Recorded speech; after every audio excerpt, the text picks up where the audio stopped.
The stagecoach rattled violently as it traversed the uneven terrain of the Colorado Territory, each jolt sending a wave of nausea through Eleanor Buchanan's already unsettled stomach. She pressed a hand against her swollen belly, hidden beneath the loose folds of her traveling dress, and silently prayed that neither her condition nor her secret would be discovered before she reached Piñon. The small mining town nestled in the foothills of the San Juan Mountains was to be her new home and her last hope. The year was 1878, and at 22, Eleanor was facing a future that seemed as dusty and uncertain as the landscape outside the coach window. 6 months pregnant and unmarried, she had answered an advertisement in the Chicago Tribune from a widower seeking a wife to help manage his home and business in the Colorado Territory. Noah Fairchild had sounded perfect in his letter's kind, established, and most importantly, far enough away from the scandal that threatened to engulf her in Chicago. "First time out west, miss." The older woman seated across from Eleanor smiled kindly, her weathered face creasing with genuine interest. "Yes, madam," Eleanor replied, forcing a smile despite her churning stomach. "I'm to be married in Piñon." "Mail order bride, then?" the woman asked, her tone free of judgment. "My sister did the same 20 years back. Happiest day of her life, she says." Eleanor nodded, hoping her own story would end as happily. She had told Mr. Fleming, her intended husband, nothing of her pregnancy, convincing herself that once they were married, he would accept the child as his own. It was a desperate plan born of desperate circumstances, but what choice did she have? Her own family had cast her aside when they discovered her condition, and the child's father, a married banker who had promised to leave his wife, had denied everything and threatened to ruin her if she spoke out. As the stagecoach crested a hill, the small town of Piñon came into view, a collection of wooden buildings and mining equipment scattered along a winding main street. Eleanor's heart hammered in her chest. In those buildings lay her future, for better or worse. "Piñon. Next stop, Piñon." The driver called out. The coach rolled to a stop outside the town's only hotel, a 2-story wooden structure that had seen better days. Eleanor gathered her meager belongings, one carpetbag and a small trunk, and descended carefully from the coach. Her legs felt unsteady after the long journey, and she paused to get her bearings.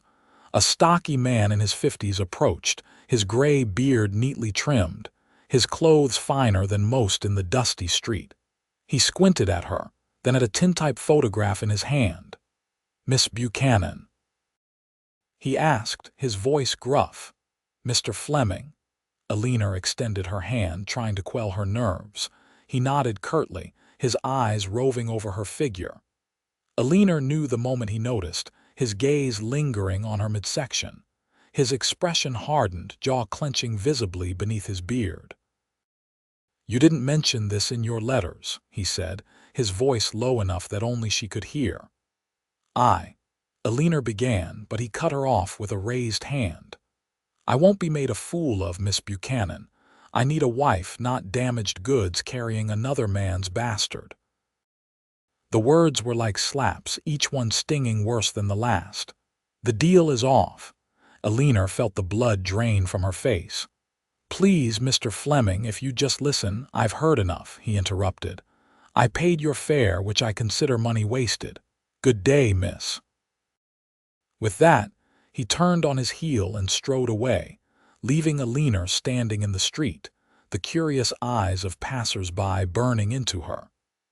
Tears welled in her eyes as the full weight of her situation crashed down upon her. She was alone, penniless, pregnant, and abandoned in a town where she knew no one. "Madam, are you all right?" A deep voice broke through her panic. Eleanor turned to find a tall man watching her with concern. He was perhaps 30, with sun-bronzed skin and eyes the color of a summer sky. His clothes were those of a working man, worn denim pants, a faded blue shirt, and a wide-brimmed hat that cast shadows across his face. "I'm fine, thank you," she managed, though her voice betrayed her. "Forgive me for saying so, but you don't look fine," the man said, stepping closer. "That was Edgar Fleming, wasn't it? You're the bride he sent for," Eleanor nodded, too overwhelmed to speak. A fresh wave of tears threatened to spill over. "I'm Nathaniel Forrester," he said, removing his hat. "Most folks just call me Nate. I run the Double F Ranch just outside town." "Eleanor Buchanan," she replied automatically, extending her hand. His calloused palm enveloped hers, warm and surprisingly gentle. "Miss Buchanan, I couldn't help but overhear," Nate said, his voice dropping lower. "Fleming's a fool, if you don't mind me saying so." "He had expectations I couldn't meet," Eleanor said quietly, one hand unconsciously moving to her stomach. Nate's eyes followed the movement, understanding dawning in his gaze. "I see." Eleanor braced herself for judgment, for dismissal, for the same disgust she'd seen in Mr. Fleming's eyes. Instead, Nate's expression softened. "You have somewhere to stay?" he asked. Eleanor shook her head. "Mr. Fleming was to provide accommodations. I have some money, but not enough for more than a night or two." Nate was quiet for a moment, seeming to wrestle with something internally. Then he straightened his shoulders, decision made. "Miss Buchanan, I don't mean to be forward, but I have a proposition for you," he said. "My ranch is doing well enough, but I lack the time to properly care for the house. I could use a housekeeper, someone to cook and keep things in order." Hope flared briefly in Eleanor's chest before reality tamped it down. "I appreciate the offer, Mr. Forrester, but in my condition—" "Your condition is your business," he interrupted gently. "I need help and you need a roof over your head. The arrangement would include room and board and a modest salary, at least until you decide what you want to do next." Eleanor studied his face, searching for any sign of deception or ill intent. She found none, only a straightforward kindness that was as unexpected as it was welcome. "Why would you help me?" she asked, unable to keep the suspicion from her voice. "You don't know me." Nate smiled, a crooked, genuine expression that softened his weathered features. "Let's just say I believe in taking what others won't cherish." He glanced in the direction Fleming had gone, then back to Eleanor. "Sometimes the most valuable things are the ones others are too blind to see." The tears Eleanor had been holding back spilled over then, streaking down her dusty cheeks. Embarrassed, she wiped them away with the back of her hand. "I'm sorry," she said. "It's been a difficult journey." "No need to apologize," Nate replied, retrieving a handkerchief from his pocket and offering it to her. "What do you say to my proposition?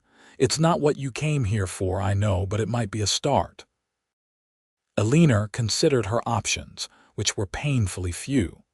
She could try to find work in town, but who would hire a visibly pregnant woman with no references? She could attempt to return to Chicago, but she had neither the money for the journey nor any reason to believe she would be welcomed home. Or she could accept this stranger's offer, which might be her only chance at survival. "I accept," she said finally, straightening her shoulders. "Thank you, Mr. Forrester." "Nate," he corrected with a smile. "If we're going to be sharing a roof, might as well use my given name." "Nate," she repeated, returning his smile with a tentative one of her own. "And please call me Eleanor." "Well, Eleanor," he said, picking up her trunk as if it weighed nothing. "Welcome to Piñon, Colorado. It might not be the welcome you expected, but I promise you'll find good people here. Myself included." As they walked toward his wagon, Eleanor felt a curious mixture of fear and hope. This wasn't the future she had planned, but perhaps, just perhaps, it might be the one she needed. The journey to the Double F Ranch took nearly an hour, with Nate's wagon following a winding dirt road that climbed gradually out of the valley where Piñon nestled. Eleanor was grateful for the silence Nate provided. allowing her to gather her thoughts and steel herself for whatever lay ahead. The ranch itself came into view as they crested a gentle hill, a sprawling main house of hewn logs with a wide porch, several outbuildings, a corral with a few horses, and beyond, cattle grazing on the rolling grasslands that stretched toward distant mountains. "It's beautiful," Eleanor said, genuinely impressed by the spread. "Been in my family for 15 years, Nate explained, pride evident in his voice. "My father started with nothing but 100 acres and a dozen head of cattle. Now we've got closer to 1,000 acres and 200 head.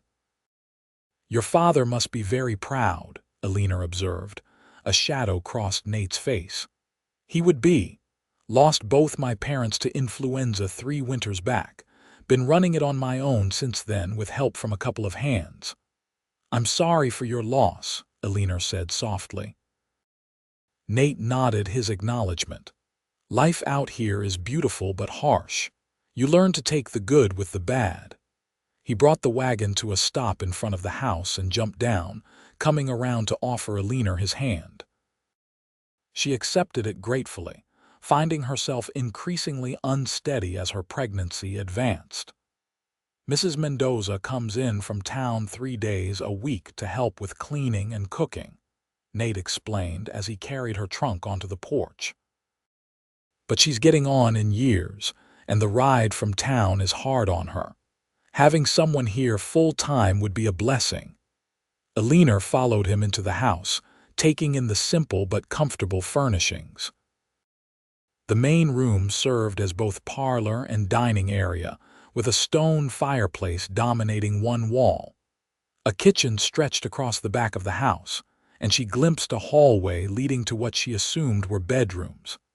"It's not fancy," Nate said, seeming suddenly self-conscious, "but it's solid. My father built it with his own hands."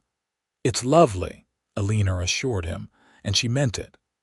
After weeks of travel and uncertainty, the sturdy walls and clean, open spaces felt like luxury. "Your room will be this one," Nate said, leading her down the hallway to a small but well-appointed bedroom at the end. "Used to be my mother's sewing room.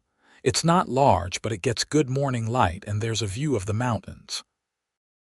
The room contained a narrow bed with a colorful patchwork quilt, a small dresser, a washstand with a porcelain basin, and a rocking chair by the window. It was simple, but clean and welcoming. "This is perfect," Eleanor said, emotion making her voice thick. "Thank you, Nate. I don't know how I'll ever repay your kindness." "No need to talk of repayment," Nate said, setting her trunk at the foot of the bed. "Your help around the house will be payment enough." He hesitated a moment, then added, "I know this isn't what you planned, Eleanor, and I know you must be scared. But I want you to know you're safe here. No one will judge you on my land." The sincerity in his voice brought fresh tears to Eleanor's eyes. She nodded, not trusting herself to speak. "I'll let you settle in," Nate said, backing toward the door. "Supper's at 6, but there's bread and cold meat in the kitchen if you're hungry sooner. Rest if you need to, the work can wait till tomorrow." After Nate left, closing the door softly behind him, Eleanor sank onto the bed, the events of the day catching up with her. She had arrived in Piñon expecting to become a wife, only to be rejected and humiliated. Yet somehow, against all odds, she had found shelter and perhaps even a friend in this quiet rancher with kind eyes. She placed her hands on her swollen belly, feeling the child within stir. "We'll be all right," she whispered, hoping it was true. "We'll make a new plan." The next few weeks fell into a comfortable rhythm. Eleanor rose early each morning, preparing breakfast for Nate and his 2 ranch hands, Miguel and Jasper. During the day, she kept the house, cooked meals, tended to a small kitchen garden that had been neglected, and gradually made the ranch house feel more like a home. Nate was as good as his word, never questioning her about her past or the father of her child. He treated her with a gentle respect that gradually allowed Eleanor to lower the defensive walls she'd built around herself after her family's rejection. One evening in late August, as summer's heat began to give way to autumn's crispness, Eleanor sat on the porch, shelling peas for the next day's dinner. Nate joined her, settling into the chair beside hers with a contented sigh. "You've worked wonders with this place," he said, gesturing toward the house behind them. "I haven't eaten this well since my mother was alive." Eleanor smiled, pleased by the compliment. "I enjoy it. It feels good to be useful." "You're more than useful, Eleanor," Nate said seriously. "You've brought life back to this house. I didn't realize how empty it felt until you filled it." The earnestness in his voice made her pause, pea pod halfway opened in her hands. She looked up to find him watching her, his expression open and warm. "Nate," she began, uncertain what to say. "I'm not trying to make you uncomfortable," he assured her quickly. "I just wanted you to know that I'm grateful you're here. Whatever circumstances brought you to Piñon, I can't help feeling that maybe it was meant to be." Eleanor felt a warmth bloom in her chest that had nothing to do with the evening's lingering heat. "I'm grateful too," she admitted. "When Mr. Fleming rejected me, I thought it was the end. I couldn't see a way forward. You gave me that." "Fleming's a fool," Nate said, not for the first time. "His loss is my gain."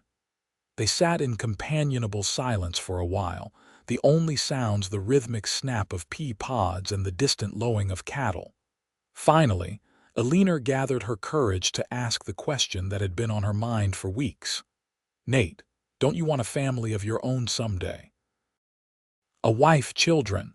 He was quiet for so long that Eleanor feared she had overstepped. When he finally spoke, his voice was contemplative. "I did once. Was engaged to a girl from Denver, daughter of one of my father's business associates. Caroline was her name. Pretty, educated, everything a man could want." He paused, his eyes fixed on the distant mountains. "We were to be married the spring after my parents died. But when she came out here and saw the ranch, saw what her life would be like as a rancher's wife, she changed her mind. Said she couldn't bear to be so far from civilization, from proper society." "I'm sorry," Eleanor said softly. Nate shrugged, but she could see the hurt still lingered. "For the best, probably. She wouldn't have been happy here, and an unhappy wife makes for an unhappy life." He turned to look at her, a half-smile playing at his lips. "What about you? Did you love him, the father of your child?" The question caught Eleanor off guard. In all their time together, Nate had never pried into her past. "I thought I did," she answered honestly. "Or perhaps I wanted to believe I did. Thomas, that was his name, was charming, wealthy, established. He made me feel special, chosen." She laughed bitterly. "What a fool I was. He was married the entire time with children older than me. When I told him about the baby, he called me a liar and a schemer, said no one would believe me over him." "And your family?" Nate asked gently. Eleanor's hand stilled, the pain still fresh. "My father is a minister, very strict, very concerned with appearances. When he found out, he said I had brought shame on the family name. My mother couldn't even look at me. They gave me enough money for a train ticket west and told me not to write until I had redeemed myself." "That's a heavy burden to carry alone," Nate said, his voice thick with emotion. "Not alone anymore," Eleanor replied, surprised by her own boldness. "You've made it lighter." Their eyes met, and in that moment, something shifted between them, an acknowledgement of feelings that had been growing quietly, like seedlings beneath the soil, waiting for the right moment to emerge into the light. The baby chose that moment to kick vigorously, and Eleanor gasped, her hand flying to her side. "Are you all right?" Nate asked, immediately concerned. "Yes, just here," she said impulsively, reaching for his hand and placing it on her belly. Nate's eyes widened as he felt the strong movements beneath his palm. "That's amazing," he whispered, his expression one of wonder. "It is, isn't it?" Eleanor said, watching his face. "Sometimes I'm terrified about what comes next, but then I feel this little life moving inside me, and I know whatever happens, it will be worth it." Nate's hand remained on her belly, his touch warm and steady.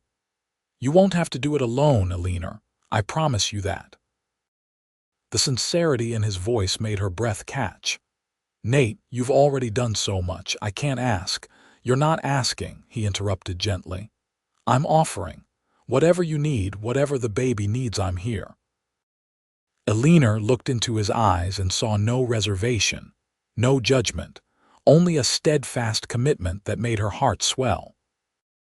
In that moment, she realized she was falling in love with Nathaniel Forrester, this quiet, honorable man who had taken in a stranger and treated her with more kindness than she had known from those who should have loved her most. The realization should have frightened her, but instead it filled her with a peace she hadn't felt since before her world had collapsed around her in Chicago. "Thank you," she said simply, knowing the words were inadequate but unable to find better ones. Nate smiled, removing his hand reluctantly from her belly. "No need for thanks between friends," he said. "And we are friends, aren't we, Eleanor?" "Yes," she agreed, holding his gaze. "Very good friends." As summer gave way to autumn, Eleanor's pregnancy advanced, her belly growing rounder as the child within grew stronger. Despite her condition, she insisted on maintaining her duties around the ranch house, though Nate often found ways to lighten her workload without seeming to do so. Their evenings on the porch became a cherished ritual, a time when they would talk about their days, their pasts, their hopes for the future. Eleanor learned that Nate had fought briefly in the latter days of the Civil War, enlisting at 18 and returning home disillusioned by the violence he had witnessed. He had gone to college in Denver for 2 years before his father's health began to fail, bringing him back to the ranch he had never really wanted to leave. In turn, Eleanor told him of her childhood in Chicago, her father's strict religious household, her mother's quiet acquiescence to his authority, and her own dreams of a different kind of life, one filled with love and laughter rather than rigid adherence to rules. "That's what I wanted when I answered Mr. Fleming's advertisement," she admitted one crisp October evening as they watched the sunset paint the mountains gold and crimson. "Not just escape from scandal, but a chance at happiness, at building something real." "And now?" Nate asked, his voice carefully neutral. "What do you want now?" Eleanor considered the question, her hand resting on her belly. "Peace," she said finally. "Safety for my child, a place where we both belong." "You have that here," Nate said quietly, "for as long as you want it." Their eyes met, and Eleanor saw in his gaze a question he wasn't yet asking aloud. Her heart raced as she realized what it might mean, what he might be offering beyond shelter and friendship. Before she could respond, a sharp pain lanced through her abdomen, causing her to gasp and double over.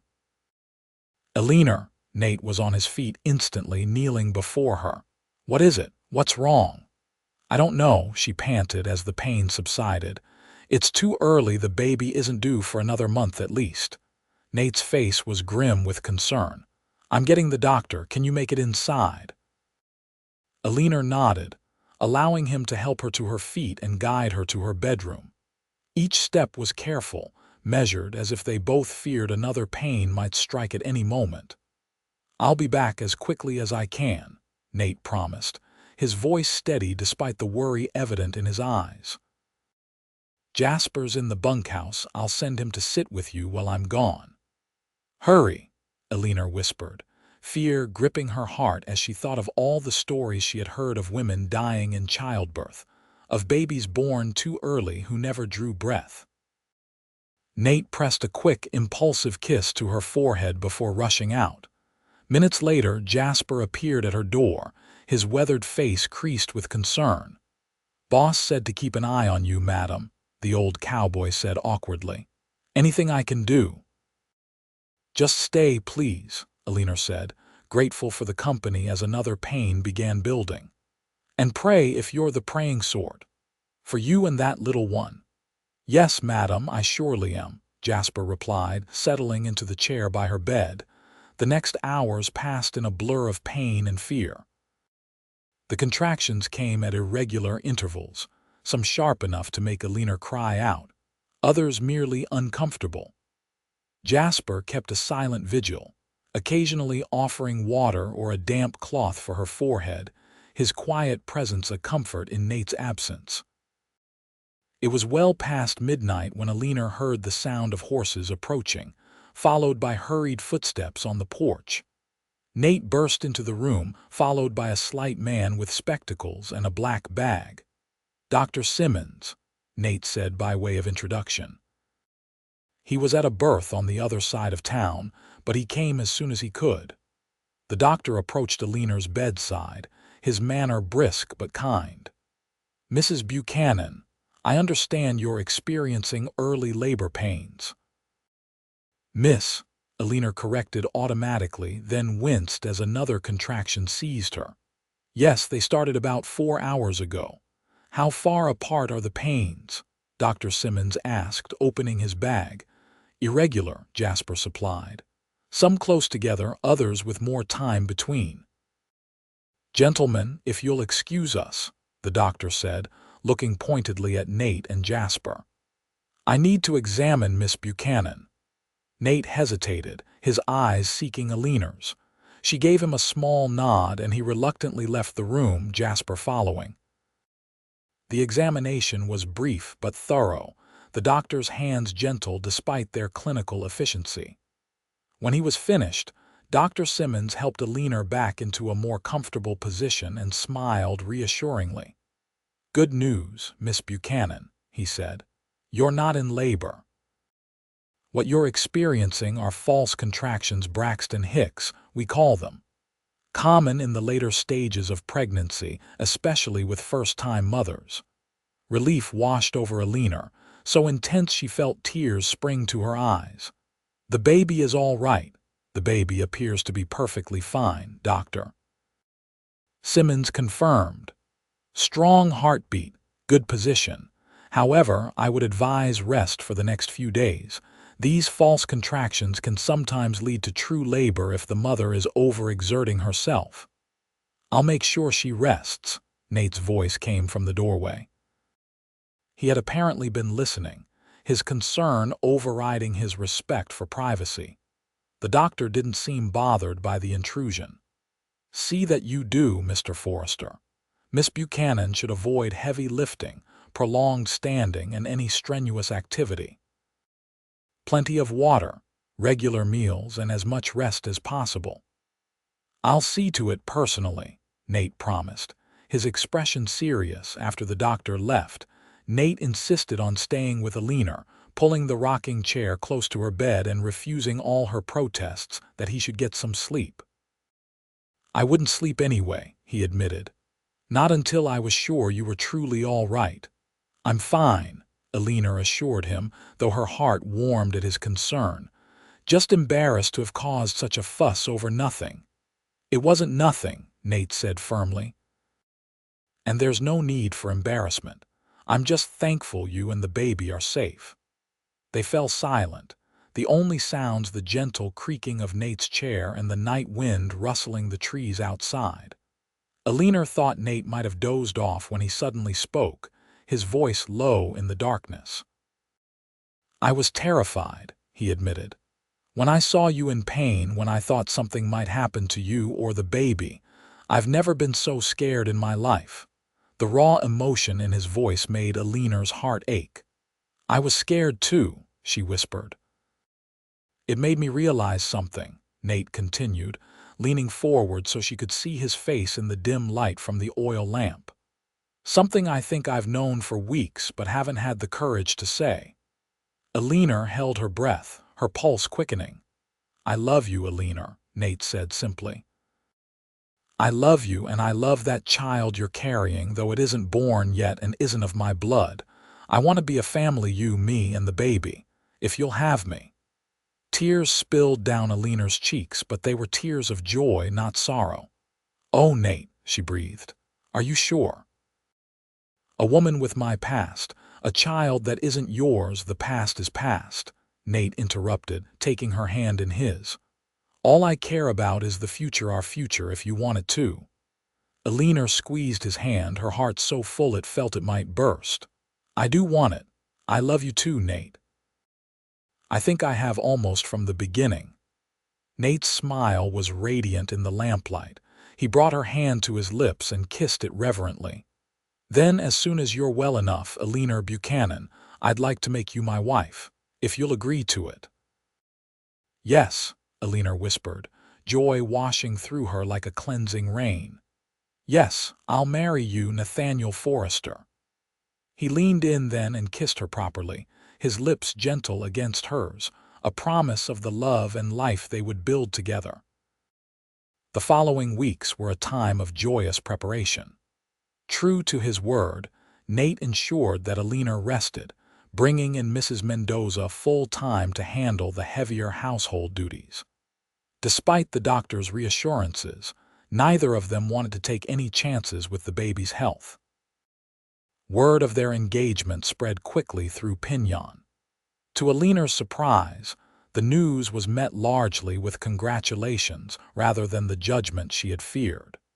It seemed Nate's standing in the community was strong enough to outweigh any scandal attached to her circumstances. They were married on a crisp November morning in the small church in town, with Jasper, Miguel, and a few of Nate's friends from Piñon in attendance. Eleanor wore a simple blue dress that Mrs. Mendoza had altered to accommodate her advanced pregnancy, and Nate looked handsome in his best suit, his eyes never leaving her face as they spoke their vows. "I, Nathaniel James Forrester, take you, Eleanor Grace Buchanan, to be my lawfully wedded wife," he said, his voice strong and clear. "I promise to love and cherish you in sickness and in health, for richer or poorer, until death parts us." When Eleanor repeated the vows, adding Nate's name in place of her own, she felt as if her heart might burst with happiness. This was everything she had dreamed of, but had feared would never be hers: a loving husband, a home, a future filled with promise. After the ceremony, they hosted a small celebration at the ranch. Mrs. Mendoza had outdone herself, preparing a feast that had the guests exclaiming with delight. As the afternoon wore on, Eleanor found herself growing tired, the excitement of the day and the weight of her pregnancy taking their toll. Nate noticed immediately, coming to her side and offering his arm. "Would you like to rest, Mrs. Forrester?" he asked, his use of her new name bringing a fresh bloom of joy to her heart. "Perhaps just for a little while," Eleanor agreed. "Would our guests mind terribly?" "Not at all," Nate assured her. "They've eaten their fill and drunk more than enough of my whiskey. They'll understand." He helped her to their bedroom, no longer her small room at the end of the hall, but the master bedroom they would now share as husband and wife. The bed had been made up with fresh linens, and someone, Mrs. Mendoza, Eleanor guessed, had scattered wildflowers on the coverlet. "It's perfect," Eleanor said, overcome with emotion. Nate kissed her tenderly. "Rest now. I'll see to our guests." Eleanor settled onto the bed, listening to the muffled sounds of laughter and conversation from the main room. Mrs. Forrester, she thought wonderingly. She was Mrs. Forrester now, a wife, soon to be a mother. The transformation from the desperate, frightened young woman who had arrived in Piñon just months ago seemed almost miraculous. She must have dozed off, for the next thing she knew, Nate was sitting beside her on the bed, gently stroking her hair. "Everyone's gone," he said softly. "How are you feeling?" "Wonderful," Eleanor replied honestly, reaching up to touch his face. "Happy. Blessed." Nate caught her hand and pressed a kiss to her palm. "I'm the blessed one," he said, "to have found you, to have you as my wife." He stretched out beside her, one hand resting protectively on her belly. "Our child will have a good life, Eleanor, I swear it." "Our child," Eleanor repeated, loving the sound of it. "Yes, Nate, our child will have everything we can give love most of all." They fell asleep like that, fully clothed atop the coverlet, hands intertwined, the first night of their married life passing in peaceful slumber rather than passionate consummation. There would be time for that, Eleanor knew, after the baby came. For now, this closeness, this peace was everything she needed. 2 weeks after their wedding, Eleanor went into labor for real. It began in the pre-dawn hours, a persistent ache in her lower back that gradually transformed into unmistakable contractions. She woke Nate, who was instantly alert, his calm exterior belying the anxiety she knew he felt. "I'll get the doctor," he said, already pulling on his clothes. "There's time yet," Eleanor assured him, though in truth she wasn't certain. "The pains are still far apart." "I'm not taking any chances," Nate insisted, bending to kiss her forehead. "I'll be back as quickly as I can." While Nate was gone, Mrs. Mendoza arrived, having been alerted by Jasper as per Nate's instructions before he left. The older woman's presence was a comfort to Eleanor as the contractions intensified, her experienced hands helping position Eleanor for greater comfort, her soft voice offering encouragement. "You are strong, Senora," Mrs. Mendoza said, wiping Eleanor's brow with a cool cloth. "And this baby is strong too, I can feel it." By the time Nate returned with Dr. Simmons, Eleanor's labor was well advanced. The doctor examined her and nodded approvingly. "Everything is progressing normally," he announced. "The baby should arrive before nightfall." Nate hovered anxiously, reluctant to leave Eleanor's side even when Dr. Simmons suggested it might be better for him to wait outside. "I want him to stay," Eleanor said firmly, gripping Nate's hand as another contraction seized her. "Please." The doctor shrugged, acquiescing to her wishes. "As you like, Mrs. Forrester." The hours that followed were a blur of pain, effort, and determination.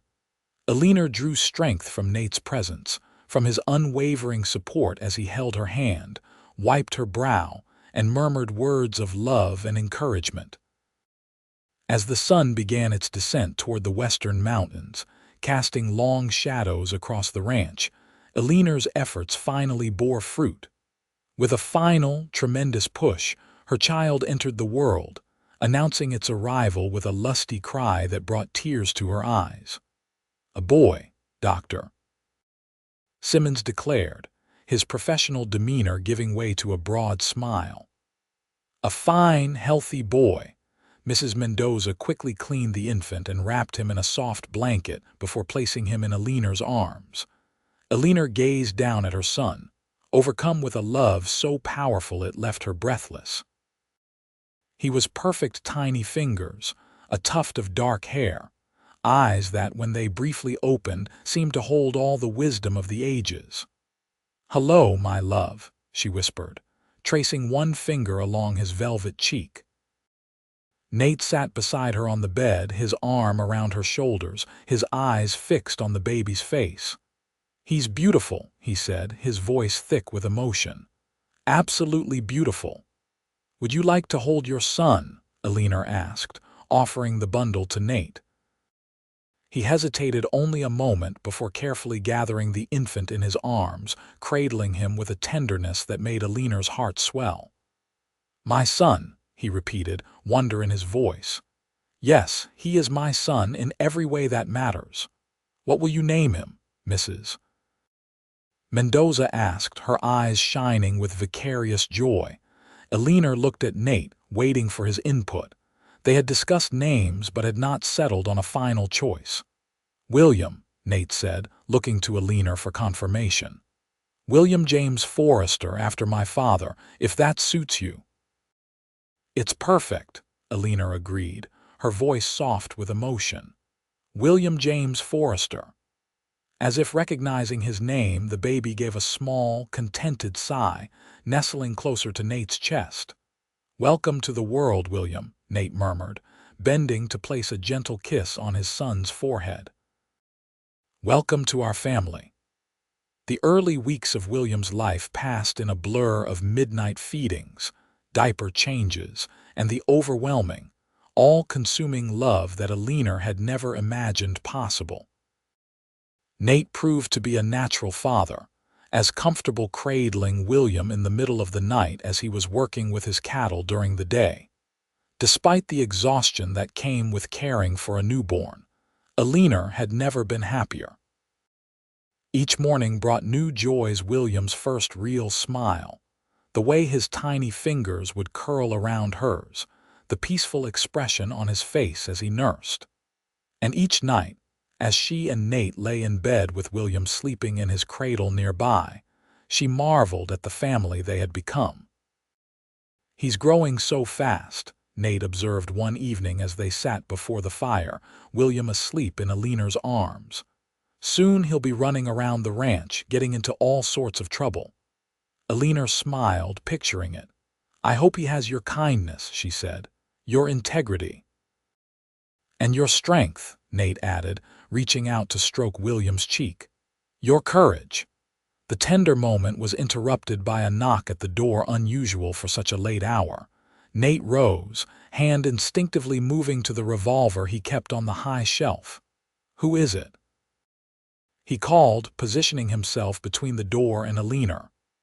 "Edgar Fleming," came the reply, the name sending a chill through Eleanor. "I need to speak with Miss Buchanan." Nate's expression hardened. "There's no Miss Buchanan here," he said. "Only my wife, Mrs. Forrester." A pause, then. "May I speak with Mrs. Forrester, then?" Nate looked to Eleanor, who nodded hesitantly, curiosity overcoming her initial apprehension.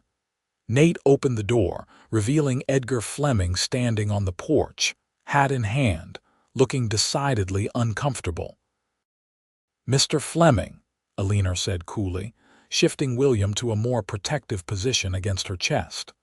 "What brings you here at this hour?" Fleming stepped inside at Nate's reluctant gesture, his eyes darting to the baby before settling on Eleanor's face. "I came to apologize," he said stiffly. "My behavior when you arrived in Piñon was inexcusable. I acted out of shock and prejudice, without considering the courage it must have taken for you to make such a journey in your condition." Eleanor was stunned into silence. Of all the things she might have expected from Fleming, an apology was the least likely. "What prompted this change of heart?" Nate asked, his tone neutral but his stance protective. Fleming sighed, suddenly looking older than his years. "Reflection. Time. And frankly, the realization that I made a terrible mistake. When I heard you two had married, that the baby had been born healthy. Well, it made me see what I had thrown away out of pride and foolishness." Eleanor found her voice at last. "I appreciate your apology, Mr. Fleming, but as you can see, things have worked out for the best." She glanced at Nate, her love for him evident in her eyes. "I found a man who sees value in what others discard." Fleming nodded, his expression rueful. "So I see. You're fortunate, Mrs. Forrester. Both of you." He reached into his coat and withdrew an envelope.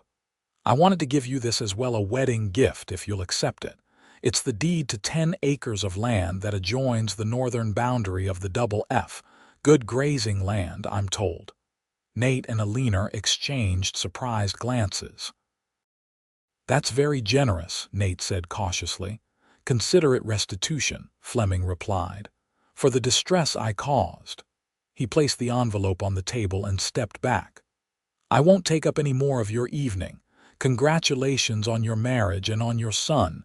He's a fine-looking boy." After Fleming left, Eleanor and Nate sat in bemused silence for a moment. "Well," Nate said finally, "that was unexpected." "Very," Eleanor agreed. "Do you think he was sincere?"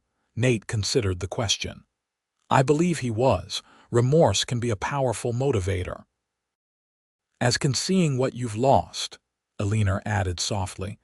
Nate moved to sit beside her on the sofa, his arm encircling her shoulders.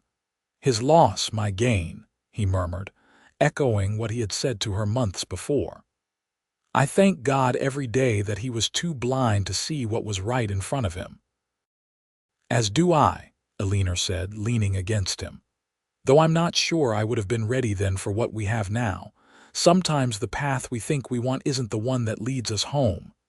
And this is home, Nate said, not a question but a confirmation, for all of us. Yes, Eleanor agreed, looking down at William's peaceful face, then up at the man who had become her husband, her partner, her love. This is home. Spring came to the Colorado Territory with a burst of wildflowers and new growth. The Double F Ranch thrived under Nate's management, the herd growing, the newly acquired land from Fleming proving indeed to be excellent for grazing. William, now 5 months old, was a happy, healthy baby, adored by his parents and spoiled shamelessly by Jasper, Miguel, and Mrs. Mendoza. On a perfect May morning, Eleanor stood on the porch, William in her arms, watching as Nate worked with a young colt in the corral. The sight of him strong, patient, his movements fluid with the confidence of long experience still made her heart race, even after months of marriage.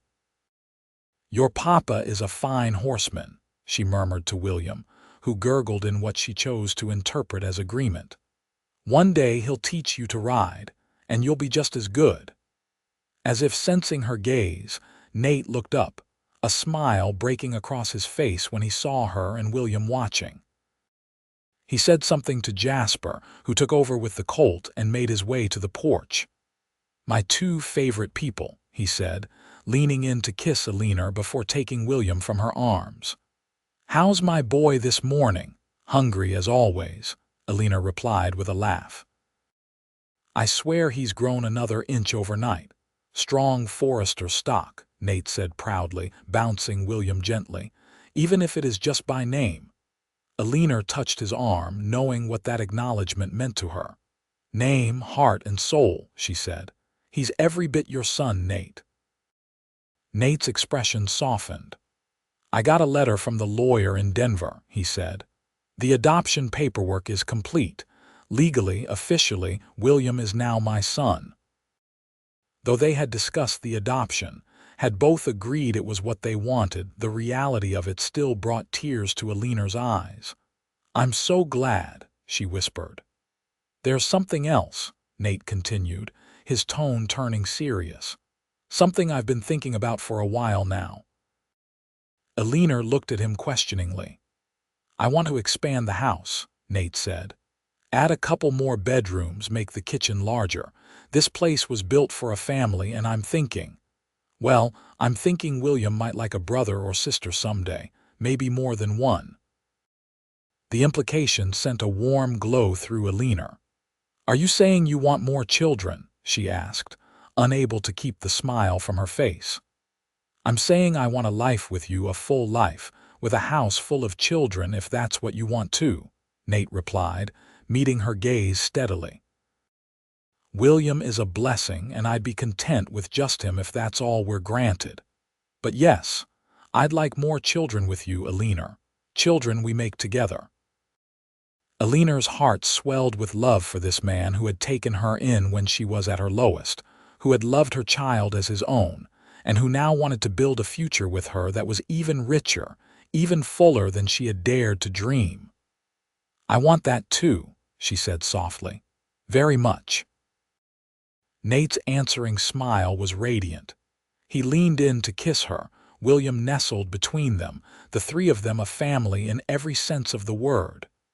I love you, Eleanor Forrester, Nate murmured against her lips. More than I ever thought possible. And I love you, Eleanor replied, her heart so full it felt it might burst. You and the life we're building together. As they stood there on the porch of their home, the sun warm on their faces, the future stretching before them bright with promise, Eleanor thought of the long, winding path that had brought her to this moment. The heartbreak in Chicago, the rejection in Piñon, the fear and uncertainty, all of it had led her here, to this man, this child, this love. "What are you thinking?" Nate asked, noticing her contemplative expression. "I'm thinking that sometimes the most beautiful things grow from the most difficult beginnings," Eleanor replied. "Like wildflowers after a harsh winter. Or a family born from a chance meeting on a dusty street," Nate added, understanding her meaning perfectly. "Exactly," Eleanor agreed, leaning her head against his shoulder as they looked out over the land that was theirs, the home they had made, the life they would continue to build together. Exactly that. The years that followed were kind to the Forresters. The Double F Ranch prospered, becoming one of the most successful operations in the county.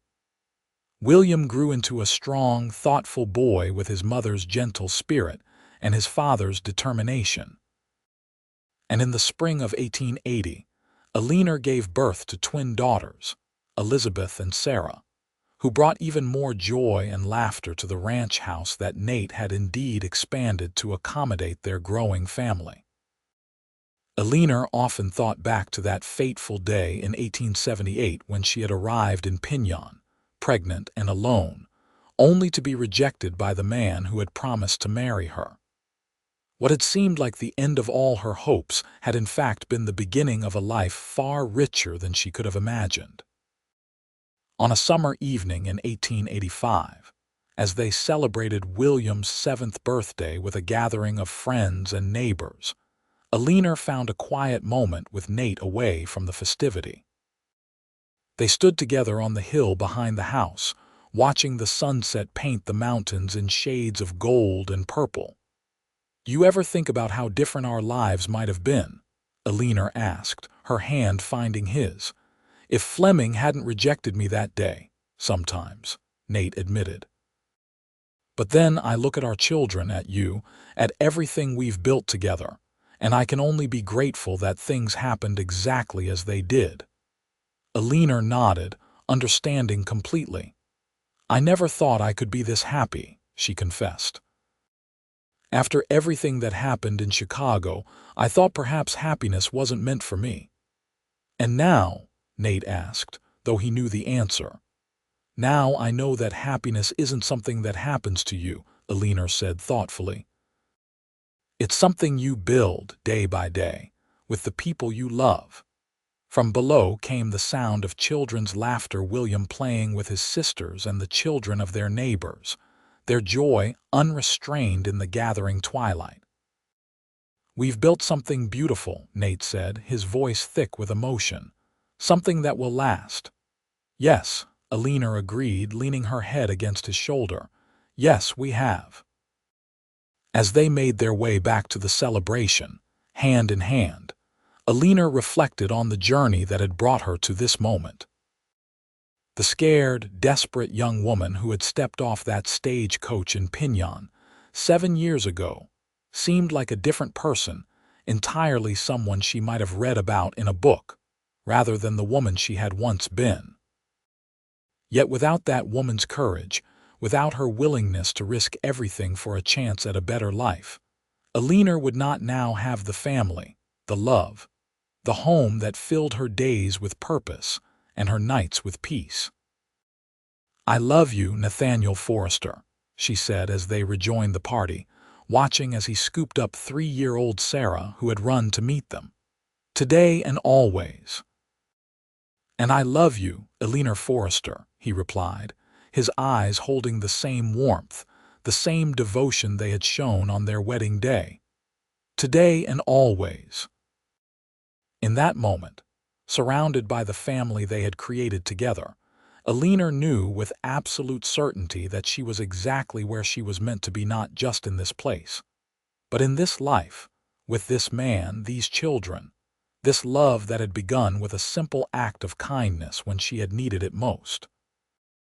A man who had seen value in what another had discarded, a woman who had found the strength to begin again, and a love that had transformed them both, making them more together than they could ever have been apart. The greatest adventures of our lives, Eleanor thought, often begin at the very moment when we think all hope is lost.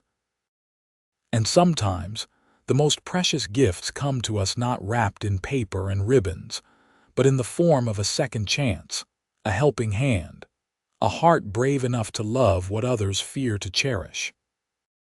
As the stars began to appear in the darkening sky, Eleanor sent up a silent prayer of gratitude for the unexpected journey that had led her home, not to the life she had planned, but to the one she was meant to live, filled with a love deeper and truer than any she had dared to dream possible.